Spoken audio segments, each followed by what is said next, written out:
Assassin's Creed specific panel, right? I think so, yeah. Unless there's someone else coming. Yeah, so I mean, I guess we can introduce ourselves for those who don't know. Michael, go ahead. I'm Michael Antonakos. I play Alexios in Assassin's Creed.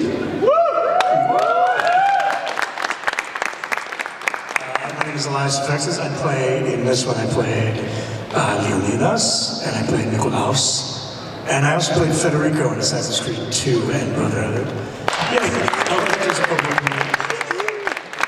Very, very different characters, I have to admit. Yeah, I mean, Michael and I had met a long time ago in Vancouver. Yeah. Yeah, he came to my house. This is really funny. He came to my house for, was it a Christmas thing? Yep. And then we met on the set of Assassin's Creed, and we didn't know that we had spent Christmas together like 5 years ago. And then we figured it out through the process of elimination. Yeah, like 7 years ago. And like, wait a minute, you were at my friggin' house. I remember that now. That was before you had kids and everything. Yeah, no, we both have kids. We're both exhausted. But then, yeah, we met on the set. We did a lot of, for this game we did, I mean, Michael did a whole bunch of voice work, but for the big scenes, it was all performance capture. I didn't do, for Nikolaos and Leonidas, I didn't do any voice work. I think I did maybe an hour of voice work. You did a bit. You came up to Toronto. Yeah, I came up to Toronto to do, it was just an hour, I think, to do kind of the grunts. And the trailer. And the trailer was voice work. An epic trailer. It'd be weird if I got into performance capture suit to do a voiceover for a trailer. So, I mean, I guess the best thing to do is to, if you guys have any questions specifically relating to Assassin's Creed or really anything else in our careers, I'm sure we'd be happy to answer them. So I believe, I can't see, but I believe there's somebody there who will bring you up to the mic to ask questions. How are we doing? There's a line, but there's no one in line. Oh, so any questions, feel free to get up, guys, and come ask the question. Don't be afraid. I see you getting your friend to come up. Hi. So my question is... Your shirt, it says Demos. Yeah. Demos. So, my question, did you like playing the hero, or did you like playing Demos? Which one did you have more fun with? Yeah, I like both of them for different reasons. Alexios is much more like a vibrant, fun, sarcastic, and lighter character than Demos. I don't know if everyone's played the game yet or not, but I have to say playing a villain is pretty fun. Villain has a bit more of a wild side you can play with them, and you can take more risks with them, which I really like. But I played them very differently than I wanted to, so that they had a very unique style and way about them. And Demos was much more darker character. So it was really fun to do that. And I was going to say, you get to play a lot of better things as the villain in this game. You can do some pretty terrible things as the hero if you want to a lot of different people. Yeah, it's one of these games where the hero is really, he can be as evil as you want him to be. Yeah. And you can sleep with whoever you want to sleep with. Yes. Which is why I think the game is so popular, really. Let's be honest. Open world sex. Open world sex. Well, thank you very much. You're welcome. Thanks. Hey guys. Hey. My question to you is how much you guys knew about the storyline before? That's actually an interesting thing. So here's the weird thing about being an actor auditioning for video games, especially these AAA video games. You audition nowadays. I mean, I've done a lot of video games, and a lot of them are just voiceover. But now we audition, especially these big ones. We audition as you would for a film or a TV show. You just come in and you have your lines memorized, and you do it like a regular on-screen audition. But because this is what I don't understand, we sign NDAs before you go into the audition. And then they give you a script from an entirely different project or a movie. So even if I wanted to talk about the thing I just signed an NDA, I would have no idea what the hell I was talking about. And my script was, first we did Negan from Walking Dead. And Rick, so you had the two sides of each character, right? And then my script was Don Corleone from Godfather 2, Godfather 1. And I'm like, what is this? And they wouldn't tell you. All they said, this is honestly what they said to me. You're going to take this script and you're going to do Don Corleone, and it's going to be in a Greek accent, please. And I had to figure it out, and I figured it out. And I left there going, I have no idea what this is. I don't know if this is Assassin's Creed. I don't know if I got it. It's pretty much. try not to do a Marlon Brando impression as best you can. And yeah, and I remember leaving that audition going, I have no idea what this is for. I hope I did well. And I think it's the same experience for you, right? Yeah, I came in later. I'd heard that auditioning for almost a year, and then I got sent the scene from The Walking Dead, and you had to do 2 characters in the same scene. So I literally dressed differently for both characters, sent in a tape, and they called me within a week. But just a Greek accent, nothing else. I went through a round of auditions, Mocap auditions, and then once they cast me, they didn't even tell me, and I was doing chemistry reads with other female actresses for almost 3 months until they found Melisandre places. Yeah, they didn't tell us. For 3 months you were auditioning for this thing, you didn't know if you had it yet. Yeah, and then flying back and forth to like Toronto, Vancouver. Yeah, that's so back. I still didn't know what the game was or anything, and I started piecing it together myself. So I went ahead and on my own and just started researching the game. I was like, I have a feeling this is Assassin's Creed, just like guessing it. I did, I had a feeling. Because I asked someone who knew games at the time really well, and they're like, oh, Ancient Greece? I was like, yeah, I think so. They're like, oh, it's gotta be Assassin's Creed, because they go backwards in time. I was like, okay. So that was literally all I had to go on. And so I started watching YouTube videos of like old Assassin's Creed games to try and figure out what it's all about, and learning about the apple it needed and the whole thing, and trying to like, okay, so this is like the long journey lore of the series. And I got a basic gist of everything before the game started. And I literally did not know I was working on this game until day 1 shooting. I was on the Mocap stage. I thought we were doing a test shoot. And I walked in, I was like filled with everybody and all other actors. And this is before they hired Melisandre. And quarterways of the mornings while we're shooting, I'm like, okay, I need to know, because this is crazy. I don't even know my character yet, and we're shooting, and I'm like, is this Assassin's Creed? And someone else put together, like all the people looking at each other, like, should we tell him the lead actor what the game is that he's working on? Might be a good idea. So that's literally how much I knew getting in. It's a very strange thing, man, because they're very secretive, but also their plans they kind of fly by the seat of their pants in a way. Like for me, I was told, okay, you're going to be in the game. They told me what the game was. They didn't tell me who I was playing. And then the day before, I got the script, and it was Leonidas. And I said, great, I love 300, so this is going to be really cool. The day before. Yeah, giant monologue on that thing. Yeah. This guy's talented.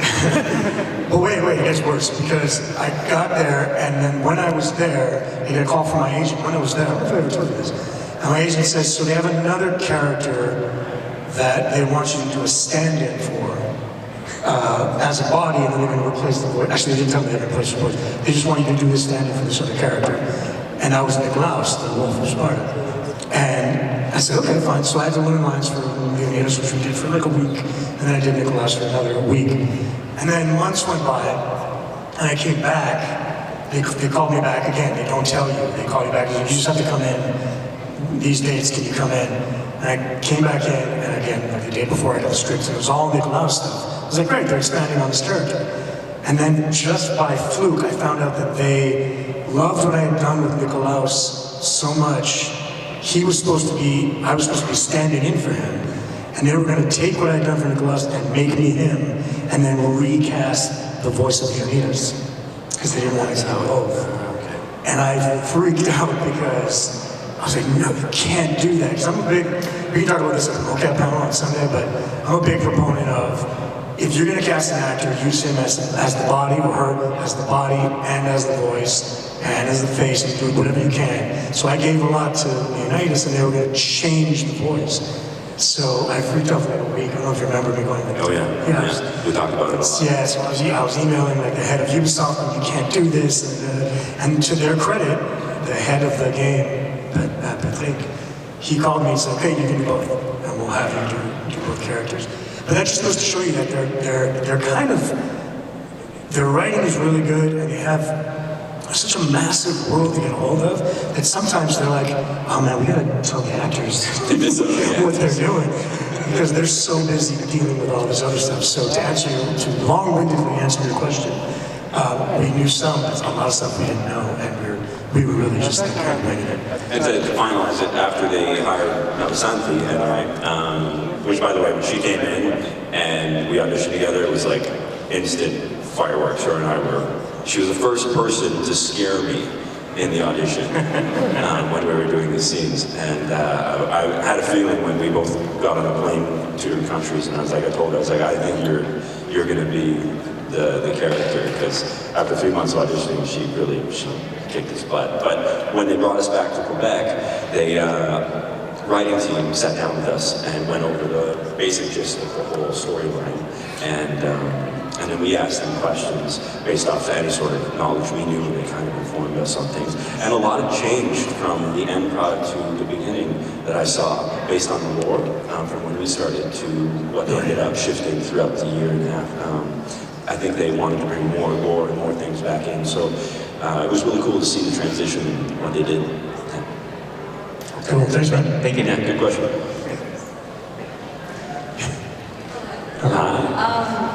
So this is for both of you. So I was just wondering who is like your favorite like love interest or love interest quest that appeared in your games? Since it's the first time we have love interest. I'll always only have one. Alcibiades. I really skipped. I went through all the stories, and I killed more people than I had sex with. I was gonna say because my kids were watching, but now it sounds really bad. Yeah, no, I wasn't really into all that stuff. Every time there's a little heart there where you can shoot them, I'm like, nah, I'm just gonna kill this guy. So I don't really have a favorite. For me, the best thing about the game was killing him as often as possible, and the mythical creatures. That was my favorite thing about the game. And just going and fighting Medusa, fighting the Minotaur. That's the stuff I really love about it. So I'm a big fan of Greek mythology. It doesn't really make sense that they exist, but that's okay. Well, they made it work. The way they did it actually was a cool idea, how they used the lore of the assassins, great powers, and the apples into Greek mythology. And that's my fun answer is Alcibiades, because he basically introduces Alexios to his first origin and a bunch of other things. It's true, I did do the origin. The first origin was the best. Honestly, one of my favorite quotes was when you meet Alcibiades, he brings you in, and Alexios, he's like, there's a goat in here? There's another. It's one of my favorite lines in the whole game. We did that so many different ways to make sure the inflection hit the joke really funny, so that it really went up. Because I was like, it's really high for Alexios, but we're like, there's another goat? And it was seriously one of my favorite parts. But I think there's another female character who's, I'm trying to remember her name, Xenia? Or Roxana. I'm trying to remember which one it is, but there's so many. There's so many good ones. But there's a great, where they train together, the two characters, and they have to go to battle. Oh, yeah. Together. Battle an arm? Yes. And I actually really loved that storyline and where it was going to go. When I started doing the chord for it, I was like, oh, this is going to be so tragic.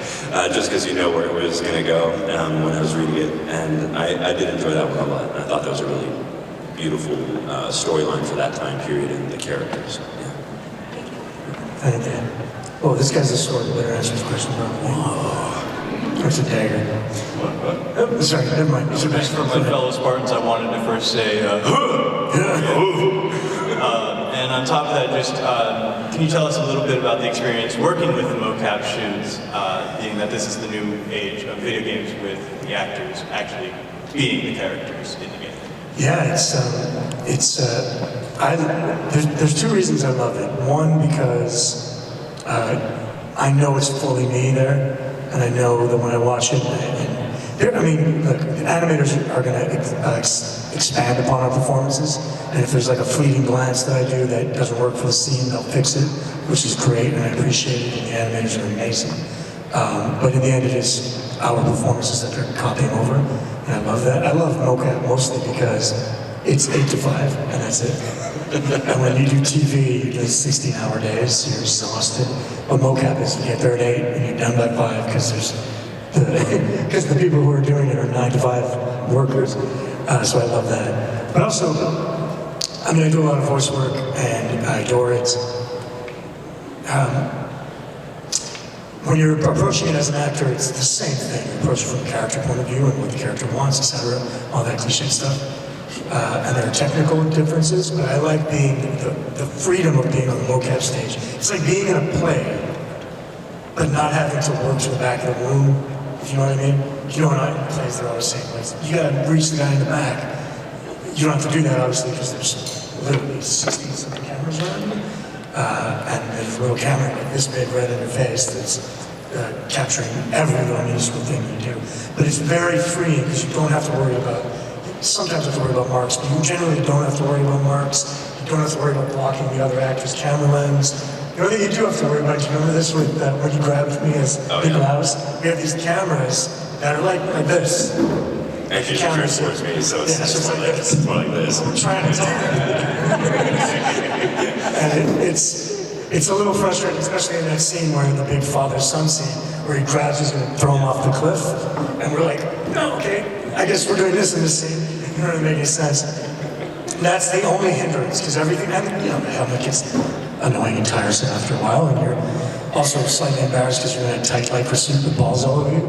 But once you get over that, it's really, it's freeing, and it's so much fun, and you don't, it's just all the stuff you don't have to worry about, and as opposed to being on film, I love it. What do you think?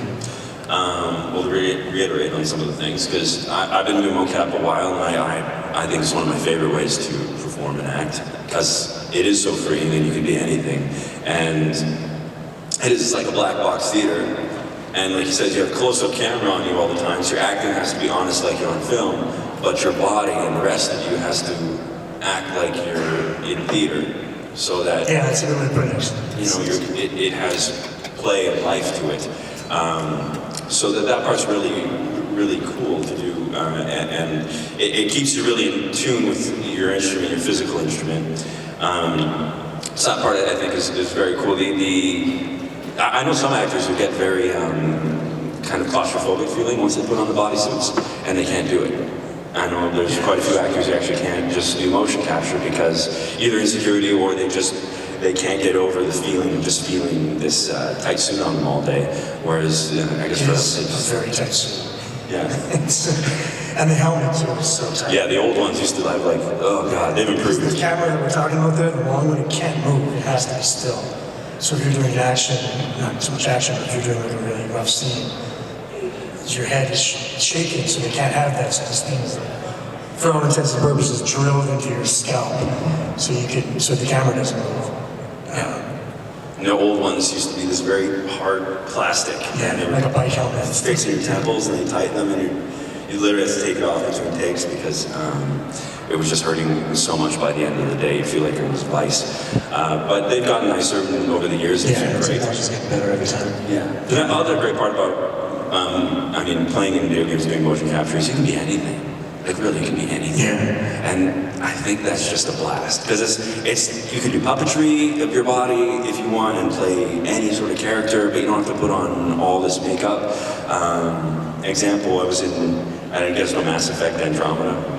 So I was doing that game and I got to play like 5 or 6 different physical performances for the characters, and I would jump on one day I jumped from 4, we do like 4 characters in a day sometimes, and you'd play like a normal human, like I was playing Ryder Senior, the father or whatever character, and then you're like, okay, that scene's done. Now you gotta be, okay, next scene, Drac, and then I jump into my Drac physicality. Yeah, it's very different. And, okay, now your jaw would be like long and langly, and it was just like these, or not jaw, but Kylo Ren. And Kylo Ren? He's a master? yeah, he's like this little alien. and so it's cool. You can just be anything as long as your body tells the story. Yeah, but at the same time, you can't overdo it, right? Because I've seen, this is the thing I hate about earlier games that started using mocap, is this move, where every character in the video game is talking like this, because they feel like you have to move. So, like an actor who's new to the mocap, and the animators, when it was all new, like I did this game called Rainbow Six Vegas 2. You remember that game? That was one of the first video games, and I was just doing the voice, and this was really early, so they would mocap the animators. I don't know if I ever told you this. They mocap the animators. And then I would have to match the animator's performance, acting performance, as my vocal performance. And if you ever watch the end of Rainbow Six 2, where his character's going on this monologue about why he did what he did, every move that the mocap had, I says, oh, God, why? And then eventually they started using actors to do everything, and suddenly these performances became great because you have to trust your actors. And you can tell the difference, in my opinion, on the AI acting, where you, like, I don't know if anyone can tell yet, but for us, I can see a big difference. Because you're telling a physical performance, and he's right in the sense of, when I do a gesture, it's for a reason. When I do a movement, it's this. Like, I have to have thoughts with my movements, so they're not just... Yeah, that's the worst. And you can watch the AI performances. If you see this, and this, it's majority AI performances doing it. In the conversations, I was always and this thing, the little eye rolls. It was the same thing with Deus Ex. We did all the cinematics, and then when it was the conversations, Jensen's always like this. But there's only so much you can do about that as a game dev team. Because if you're going to performance capture every possible dialogue branch, it's going to be really expensive and you're not going to make it done. So I get that. But that'll change. They're all going to start merging together soon. Because technology, like I said, every game I do, there's just something that's better. So yeah, again, another long-winded answer to a question. Thank you. Thanks. What's up? Alexios. I had one question. Well, my first question was, what's your favorite weapon in the game? And the second one is... What's the first question, sorry? What's your favorite weapon? Oh, my favorite weapon, okay. Yeah. And then the second one is, going on to what you was explaining about the AI and all that, that's the reason why Alexios gets annoyed in cutscenes? Gets annoyed in cutscenes? You mean in dialogue scenes? Yeah, dialogue scenes, yeah. He always, every time the camera's on him as talking, he looks like... Oh. Yeah, that's the animation for sure. Yeah, that's the animation. Favorite weapon? All I do is Sparta kick everybody when I play. That's the way to get it. I literally will bring people to cliffs at the risk of dying just so I can kick them off a cliff. And it's so much fun that my son, who's 6, for weeks, all I hear is like, Sparta kick, Sparta kick, Sparta. Like he's kicking his sister, I'm sure. But it was worth it because that's so much fun. He'll be like, Alex, come here, I bring him downstairs. Like, watch this, Sparta kick off a boat, which is the best thing about the game. Like, the sex is great, but for me, it's getting people knocking out a boat where you can board it, and then once you board it, not fighting anybody, Sparta kicking everybody off the boat. It's the best thing about the game. And the problem is, no matter how many more Assassin's Creeds they do, you can't have that Sparta kick anymore, so it'll never be as good as Assassin's Creed Odyssey. It was the special move. I just so want to do it in real life one day. I mean, I played Leonidas, it's only fair. We should get some pads out and into some water. Yeah, I'll do it to you. Fair enough. The spear was my favorite just because I got to use it all the time. Actually, the mocap stage, we have this orange spear with dots all over it. Yeah, we both got to use it. Yeah, that's And so that became my thing, just having it with me all the time. Actually, you were very precious about that. I loved it. I played with it. I handed it down to you, my grandson. Yeah. And in the game, I like the bows. I really like the bow and arrow a lot. And the power bows.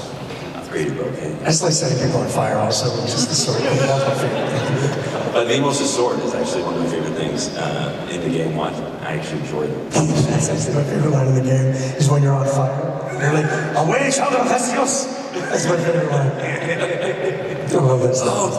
All right, thank you. Hello. This is a question for both of you guys. Once you guys found out who the coolest leader was, what was your guys' choice once you guys found out who that person's identity was? and why? Say the first part. Like, if you guys knew who Nicole Slater was, what was your ultimate choice? What was your choice on once you guys found out that person's identity? Oh man, I didn't find out until we actually shot it. Are you talking about in gameplay or In gameplay. Oh, gameplay. Okay. I mean, for me personally, I wanted to bring families back together. Like, I didn't want to try to kill you or recruit anyone. My daughter was playing as Cassandra, and my son was playing as Alexios. That's not. He wasn't the actual cult leader, though. Is that what? No, the leader. Oh, I just wanted a loving family. You know why I wanted a loving family? Because I'm selfish and I wanted to see the last Nikolaos scene. That's all I care about. I just want to see my work. Go ahead. I was on the Mocap stage, I remember that day, and they sort of broke it, the writing department broke it down for me of who was, Oh yeah, Mel Mocap, and great narrative director. She did a really fantastic job. And yeah, we're on the, I can't give it away because I don't know if everyone's played it, but she told me who she was in the twist, and that they had in mind for it, and what that meant for the whole story arc of Alexios and Cassandra. And I was like, holy. And I was actually kind of shocked by it, which was pretty amazing. And I think I haven't gotten to that point in the game, so I haven't seen how it's played out, but I was really, thought it was a great surprise how they did it. Thank you guys. Yeah. Do we have any more questions? Yes. Could be about any game. Oh, just back. Okay. This is not related to the game, it's treating out to. Well, that's how Estonians ribs you put on each other. Well, I didn't understand that at all. Pranks. Oh, pranks. What pranks do we do? Yeah. You mean like on a Mocap set or in life? On the set, anyway. I will say one thing about being on a Mocap set is you can't touch any of the camera rigs, because if you touch one, you have to reset everything if it moves. And the other thing that's funny about it is, so you're in these tight suits, and you have these markers on you, balls all over you, which sounds funny that it is, and they're Velcro on you. So if occasionally you bump into another actor, my arm will suddenly end up on him in the scene. So I'll walk away. Took my elbow. And then like my elbow is on his character model. Because you gotta be careful about that, because the markers come out, because everybody's a different size, so you can't make a suits specific to a body, so you have to put markers on wherever. The first thing you do when you get in a Mocap set stage is you put this tight suit on, and then you go stand in front of 3 people, and you bend every part of your body. And then they're like, bend your elbow, and then they find wherever your joint bends, and they put the dot on you, and then they find wherever your back, pulls back, and they put the dots on you there. And they have to redo it after lunch too, Yeah, and stretch the suits like a So fun. the only pranks we pull is occasionally, like, I'll pull off a ball or something right before lunch, so like his back disappears, or his knees don't exist, or things like that. Things like that. But occasionally, we had a lot of fun with snakes in the grass, right? We were like making so many jokes about that too. Cassandra and I have had a handshake from Snakes in the Grass that's lasted the entire year. Oh, yeah? Still going. From that one day when we had snakes in the grass. Still lasted. We went to the snakes in the grass. That was the funny thing about this game is you had to do 2 scenes if you guys were Demios and Alexios were Cassandra, but I had to do 2 scenes with each of you. I had to do a scene with each of you, so 1 time each, and which is very interesting because they're different actors. So I would react differently to Mel than I would to you, naturally. Yeah. And I also had to do lines differently, like when spoilers at this point. And like there's a way that I could get killed and I could live. So I had to say snakes in the grass, either dying or just say, bye, snakes in the grass. Or like, snakes in the grass. And we had a lot of fun those days. We were making fun of that. I don't know if all the jokes were made, but there were a lot. Beware the bunnies in the field.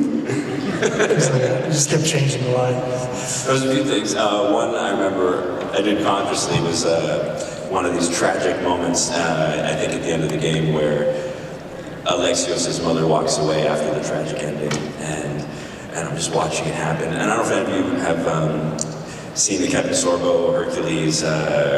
In brackets, people think he was saying the parenthetical of like, disappointed! So as my mom's walking away in this really sad, tragic moment, and just as they're about to yell cut, and then I just went straight into an Alexios, like, disappointed! I was like, please keep this. And it was really funny because half the people are French-Canadian, and half of them in Toronto were just regular Canadian English-speaking. But half the room like burst out in laughter, and half the room was dead silent. And yeah, all the president, what?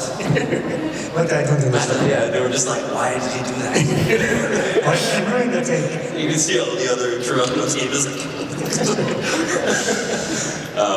the Velcro thing is actually pretty funny because there were love scenes we have to do and stuff like that, and anytime you get in really close to hold someone or come into these sort of kissing scenes, and then you would pull apart and you just hear like you're all the Velcro pulling off of each other. Yeah. They really have to fix that. So I know you guys have kind of talked about a little bit about how difficult it is to work with a mocap stage, especially like you're in the tight suit and it's very restrictive, or like there's not a lot to your set. Were there any moments that were particularly difficult to nail or really work with? You know what's hard for me? It's occasionally you would want things like a spear to stab in the ground, right? And you can't stab, we're not outside, so you can't stab anything into the ground. So I'd have to stab there and wait, and then you'd have a stagehand run in and hold it. But he's not markered up, so the computer's not going to read it. So I'm like, can I let go yet? Okay, got it. But things like that are tricky, or the opposite when I pull when Leonidas sees the army and he pulls the staff on the ground. It's just like two stagehands holding, I can't hit them, I gotta be careful. But like I said, it actually is a lot of the stuff you bump into on television and film sets all the time, always dealing with imaginary situations and having to ignore things that are around you for the good of the scene. I remember, speaking of love scenes, I did this love scene where I'm with this woman and I'm supposed to be looking at her, looking up at her and admiring her. And because of the angle of the camera, he's like, no, you can't actually look at her, you have to look to the left of her. To your left, to the right of her. And so I'm doing this love scene, and to the right of her is a giant sweaty camera guy. And I'm like, I have to look at this guy, and I'm trying, there's like a close-up on my face. So there's always going to be issues like that. I mean, mocap, they're just different than they are in film, but there's always little things like that. I'm sure the camera guy thinks of that. Yeah, he's really impressed. Or he's repulsed more like it. He really loves my sweaty, hairy armpits. But on a mocap stage, you have issues. But they're slightly different than everywhere else. We get challenges in every kind of acting venue. But again, I just feel like mocap's more free, which is odd because we're so encumbered in those suits, but I still feel like you just do whatever. Also, I think, personally speaking, it's like, when you're on camera as an actor, you're always going to be thinking, like, I hope I look good, I hope, like, the lighting hits my face properly, I hope they're capturing my good side. When you're on the mocap stage, you don't give a damn because they're going to paint over your face anyway. So maybe it's more freeing even that way. I never really thought about that. Or just that. I think it's mentally liberating. Yeah. Like, it's like unconsciously free. So I kind of didn't answer your question, but... For myself, I'll tag on a couple things because I think that was a really good point with your sphere. Because I had an assistant, his name was Carl, and I loved Carl. He would follow me everywhere with my spear, and so every time. Oh, it's in the back. Yeah, so like if I grabbed a spear or like whatever from my bag, Carl would be there. So we had this like. Because you can't actually attach it to the back, so we had to have a guy run in. I like grab the spear. So when I would pull my hand on my back, Carl had it like behind my back, and I would grab it and pull it out. And it became like our own timing that we had to really work on to get. It was a great flow after a while, but it was really fun because that was a challenge at first figuring out like. You're in the middle of a really intense scene, and you're halfway through, and then you gotta pull your spear out and hope that Carl's is there, because otherwise you grab otherwise it's disappointing. Yeah. For me, the most challenging is the lights on the cameras. They're so blinding. It's like this, it's literally like these things, but like here, and they're just. So when you have to connect with someone, like I can barely see you in your eyes right now, and then you have to have this conversation, intimate thing, really connect. That for me is really hard to see through the lights and not let them affect you. Yeah, I didn't mention that. Sorry. So the camera that's on you, there's also two blinding lights pointing right at your face. And then there's a little monitor over there where they have the what the camera sees. And it looks like, you guys remember Fraggle Rock? I call it the Fraggle camera because it makes your nose look gigantic. And so I'm like, oh, I'm the Fraggle over there. It's very weird. But it's blinding, it is blinding. And you're always like turning it off when, between takes. Yeah. Anyway, yeah, that kind of. Thanks very much. Yeah, well. Oh, two of you. Are you each going to say a word? Yeah. So this one's for Michael. It's not really video game related or anything to do with Assassin's Creed. It actually has to do with Travelers. I was just wondering, I wanted to ask you what it was like to be on the show Travelers and with the wild ending in the last season, how was that? Oh, that's a good question. I haven't actually seen the end of the season yet. It's me because I haven't actually been on the set of Travelers. I've only done studio voice work for it. So I've just been in the booth working on it and doing the future robot voice in the present, talking to everyone. So I've literally just been watching scenes from the show, just talking to everybody. And I'm a bit through the first season now, enjoying it. It's a great show. It's really cool. I'm excited to see where it goes. Don't spoil it for me. But it was a really neat job to get because they wanted something similar to HAL from 2001: Space Odyssey. Yeah. And so I sent in an audition for them. Hello, Michael. Like this kind of character. And then they kind of transferred it from there and made it more of that sort of robot voice that you hear in the show. But a great people, great show. Yeah. Thanks. Cool. Hi. Hi. Nice hat. Nice. Thank you. Bow and arrow. I got the broken spear too, so I haven't finished the game yet, unfortunately. I'm glad I didn't spoil it for you then. Everybody does. So about the broken spear, do you know if you have to progress through the game to get the designed spear, or do you have to let it, find and get it? You mean the detailed broken spear, You don't have the detailed broken spear when you start? Oh, the detailed broken spear. Yeah, you have to level up the spear. You have to level up, yeah. You it takes a long time. artifacts to do So that. just level up. Okay. Yeah. You gotta kill cult members and really play the hell out of that game. Yeah. Thank you. You'll get there. 160 more hours to go. I just reached level 20, so yeah. Thank you. Hi. When you guys first found out that Assassin's Creed was going to be on ancient Greece, did you guys actually look into more history of ancient Greece to kind of get a better understanding of what the game's setting would be and what kind of history you'd be playing? I was fortunate enough when I was brought on to go back when the writers started telling me about what the story was going to be about, that Jonathan Dumont, the game director, let me sit down and play the game before my voice or any stuff was on it, but just the character running around. And I got a good taste of what it was like. I literally teared up playing it because I got to see all these ancient sites that I'd grown up with. It's amazing how they did that. Yeah. Hey, man, it's so cool. I'm smart with the background. I was born in Greece. I don't know why I play Spartan. That's okay. Yeah. Disgraceful. That was something that was interesting, actually, a little tangent, is that it was the first time ever in my career that I would get on set and look at the cast list of who was there, and it was all Greeks. It was awesome. All of us was like, Toufexis, Antonakos, all these Greeks. I'm like, it's like Mahmoud. Yeah, well, Mahmoud, yeah. It's not great. But it was great because they've been doing that recently with games. I audition for games so often, and it's becoming more and more rare where they say, we need this type of accent. On smaller games, yeah, but on the bigger games, they're going to the places wherever their game takes place and hiring actors from there.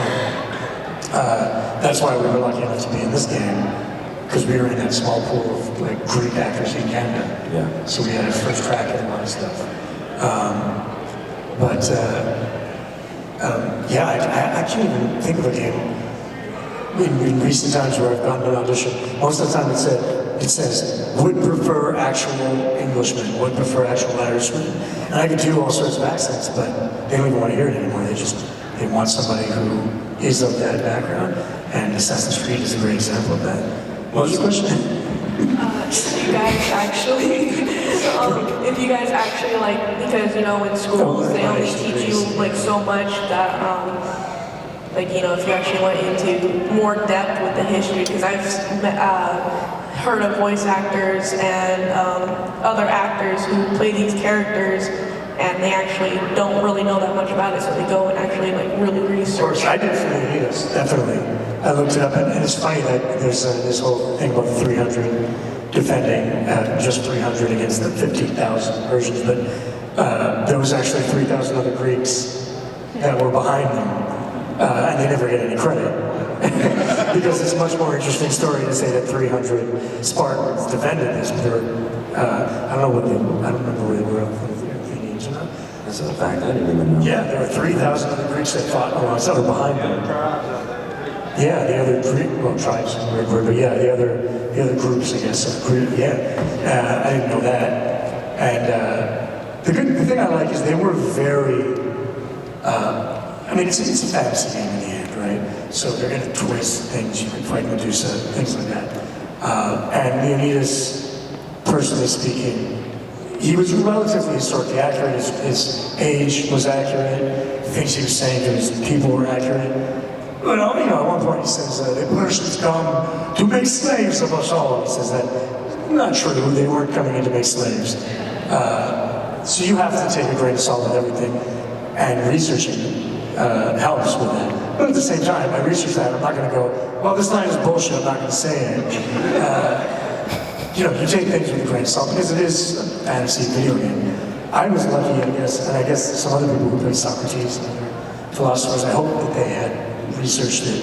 They did a lot. They had a historian working on the game the whole time. The game itself is very well researched. I don't know how much the other actors do research. What's that? Stupidio. But they, Testicles. Testicles is the best part of that.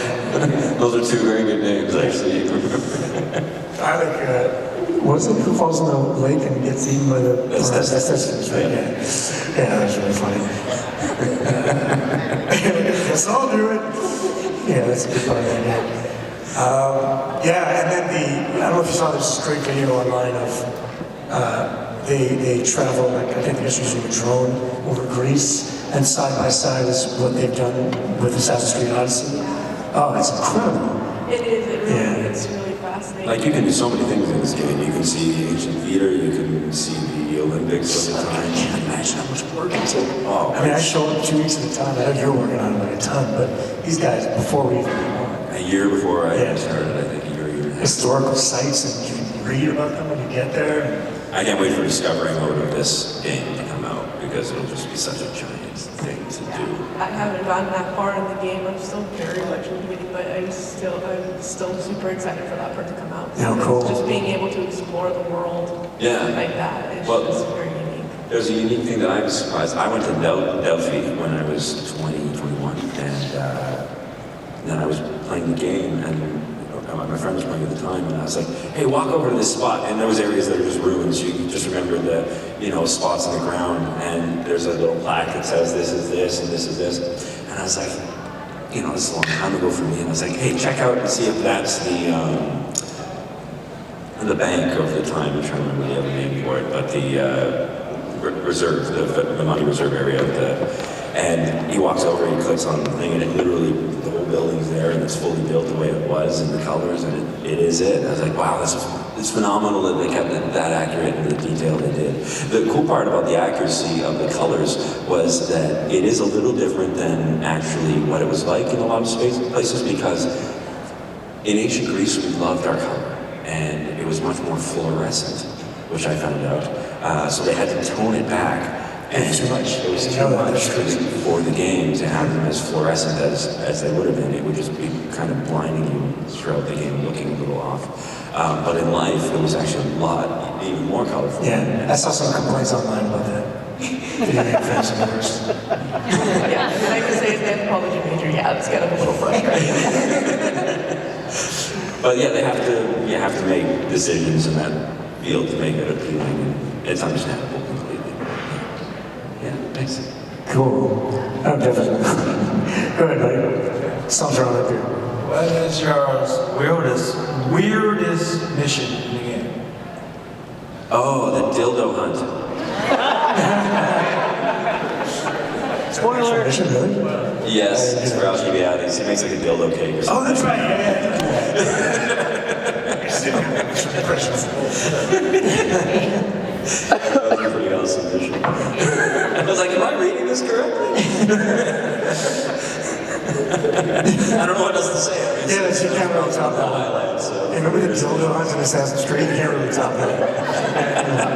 It's pretty much the best one there is. Oh, there was another one where you Better than the end up dildo hunt? sleeping with someone's husband, and the wife finds out, and then she goes crazy. There's a whole like sleeping with each other's thing. Yeah, that's right. I remember that one too.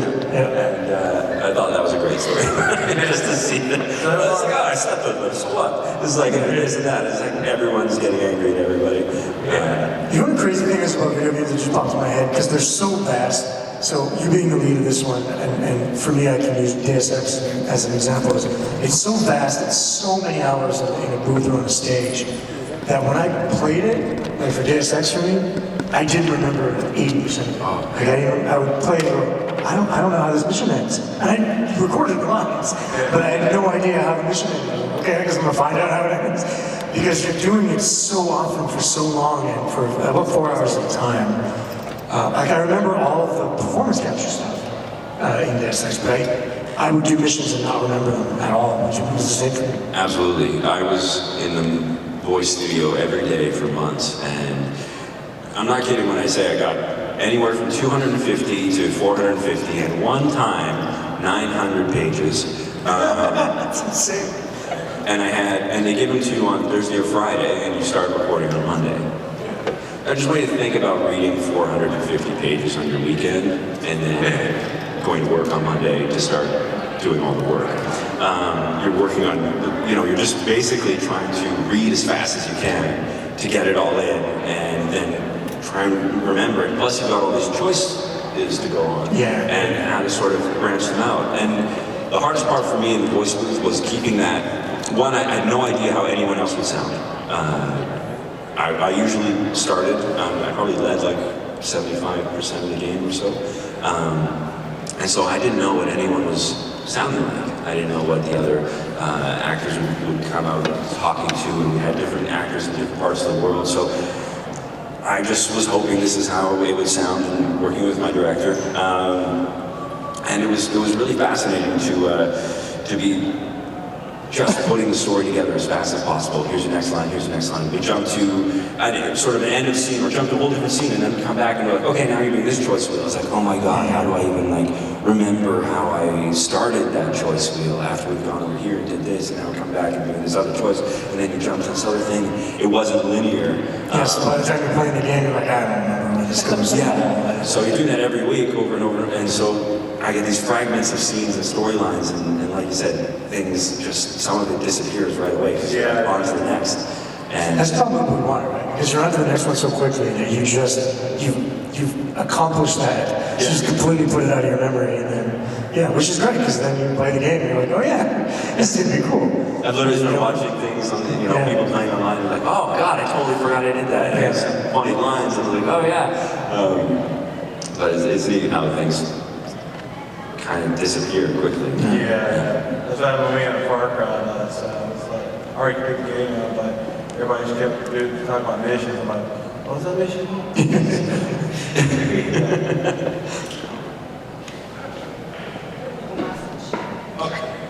So, my question is, you guys are doing the voices for these characters. Is there another actor or performer words that you're channeling or thinking of to help inspire you behind their voice and performance? I can tell you that I did the opposite with Leonidas. First of all, I didn't make him Scottish.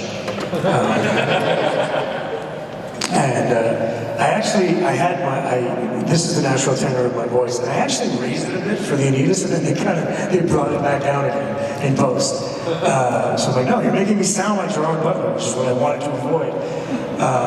So I did the opposite in that case. And for Nikolaos, I'm a dad, so I just played what it was like to be a dad as best as I could. That's it. I don't know if you had for Alexios or Demos. Yeah, when I started, because I didn't have much to go on. Like I said, I didn't really even know what the game was. So I was trying to go ancient Spartan warrior. I didn't really even have an image other than this sort of black and white thing with a hood, and I couldn't see what he looked like. There was no what you see of Alexios. It was very different. And so I was like, okay, ancient Spartan warrior, but I wanted to be like have a unique animation sound that I have a familiarity to that would be cool. So I was like, ancient Greek, I wanted to have a really neat feel to his sound. So I started crafting some things, and I wanted something like a Bruce Wayne sort of sound to it, so I brought it in a little deeper. And then when he would get angry, I would bring in a rasp. So that was more like a Wolverine, and I wanted that kind of thing to it. And then I threw on the Greek accent, and then pulled it in like that. So I sort of made it my own. So then I transformed the voice. In front of my eyes. But that was literally like, that's kind of how I was thinking that. I wanted to have that kind of a feel that I thought would be really powerful and frightening, but also commanding. And then for Demos, I brought him even lower. Yeah. And then I slowed him down. And now I even bring him up and down, more like a bit of Joker sounds. So it's more like that stuff. So it, yeah, so my inspiration, I was pulling from a lot of things, and it was Ezio was like one example of the assassins that I found similar in style to what I was doing. When I saw, I was like, oh, someone's doing this nice, really toned, slow kind of sound to them and beautiful Italian thing. So I was like, okay, I'd like to take a bit of that feeling into him, just to keep the consistency of the Assassin's Creed like lore character. Yeah. Cool. Anyway, thanks everyone. Thanks for coming. Thanks for enjoying the game. Yeah, I really appreciate it. Okay.